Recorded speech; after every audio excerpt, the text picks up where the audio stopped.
Hello everyone, আমি তোমাদের সকালের প্রিয় রুষা। অ্যাকচুয়ালি 5 দিনের মতো হতে চললো আমি বাড়িতে এসেছি। তো আবার কালকে চলে যাবো, পরশু থেকে শো আছে। তা আমি যখন বাড়িতে আসি আমি প্রচুর প্ল্যানিংস নিয়ে আসি যে প্রচুর ভিডিও করব, প্রচুর আপডেট দেবো, তোমাদের সাথে রেগুলার কানেক্টেড হব, বিভিন্ন প্ল্যানিং নিয়ে আসি। বাট আনফর্চুনেটলি কিছুই হয়ে ওঠে না। আর যখনই আমি বাড়িতে আসি আমার বিভিন্ন প্রবলেম হয়ে যায় শরীরে, কারণ আমি একদম মানে বাড়িতে আসি রেস্ট নেওয়ার জন্য, ভেবে আসি যে অনেক কিছু করব।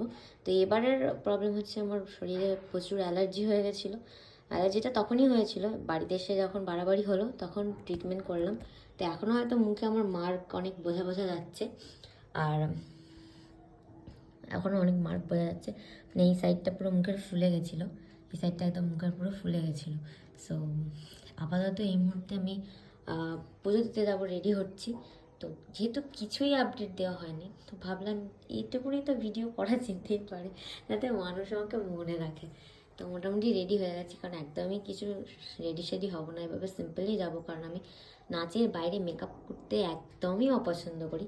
সো এরকম সিম্পলভাবেই যাবো। আর